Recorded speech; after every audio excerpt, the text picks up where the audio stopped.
Hey everybody, it's Rory from A&S and we're looking at a remote line today. This is the Warrior Microbore with slide check.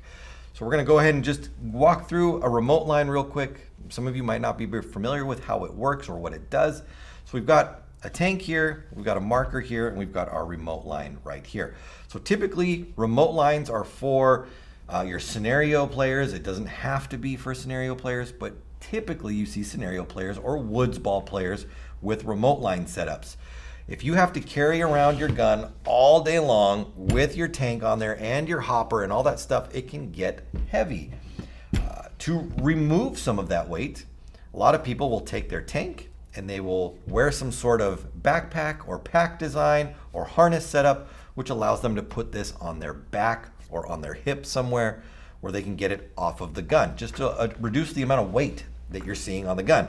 Now, I say this is typical for woods ball scenario players because their guns or their games tend to last a lot longer than a tournament style game would. If you're playing games that are 20 minutes, 30 minutes long, carrying around a heavy gun for that amount of time can be a little cumbersome. Tournament ball games are like 30 seconds, 45 seconds, 2 minutes. You know, if you get over 2 minutes, 3 minutes, that's a long game for tournament style paintball. So let's just show you how this works. So on your remote line, you've usually got two ends to it.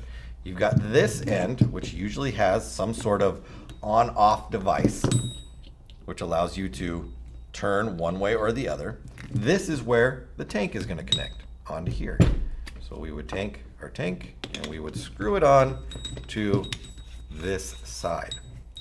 We would screw it all the way up inside of there. All right. Now this one has the on and off. So in this position right here, I'm not engaging the pin on the tank, so no air is going into the line. As soon as I turn this down and I engage the pin, air is going to start coming into the line right here. Now the nice thing about a remote line with a slide check on it is I can control when the gas comes out and when it doesn't. By having the slide in the rear position like this, it will stop the gas right here and it will not let it come through any further. So I can turn this on and gas up my line, but not have it go anywhere else. From this point, I can remove this. This part does not typically stay with this. This part goes into your marker. So I'm going to screw this in to wherever you would normally screw in your tank on your marker. So that's going to go in there and that will stay in there as long as I'm using my remote line. If I ever switch away from the remote line setup and go back to tank on gun, I would need to remove that out of there. Now from this step, I would make sure that I have, everything set up the way I want to use it. I'd have my loader on with my paintballs. I'd have all that stuff ready to go. I would connect the remote line and make sure that the connection, the quick disconnect, actually snaps together like that. If you don't make sure that it is snapped, if you just put it on like, I'm going to go a little bit further, like that, as soon as this gas actually went through and into the gun, this would just blow right off and start whipping around and might whack somebody in the face. So you always want to make sure that when you're using a quick disconnect of any kind, whether you're filling your tank, you're using a remote line, that you have that quick disconnect snap into place. You know it's locked on when you hear it snap on. So from here, we've got our gun on, ready to go. We slide this forward, the gas is released into the marker, and we can go out and play. Now, a nice thing again about slide check, let's just say the game ended, we wanted to walk back to our bench or wherever we were, and we wanted to set the gun down and walk away from it, but not have to worry about the gas in our line and everything.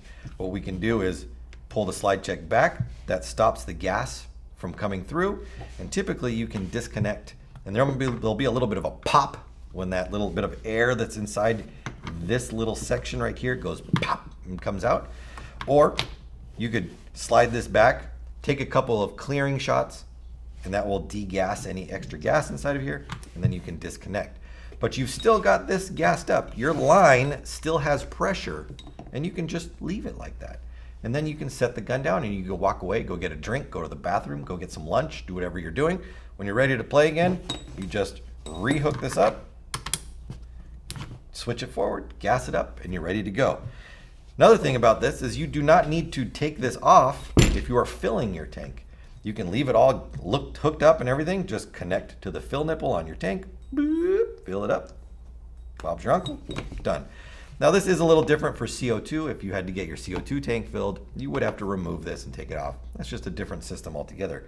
But other than that, CO2 works exactly the same. So remote lines are definitely a plus for people who are playing longer than average games, woods ball scenario players, or for younger players who just can't carry around a heavy complete setup all day long. Get that weight off the gun, rely on just the gun and the hopper for what you have to carry around. It'll make for a more pleasant day of paintball for those who are just getting used to it. So Warrior Deluxe remote line with slide check, the Microbore style. It's available through the website. Order yours now through ansgear.com.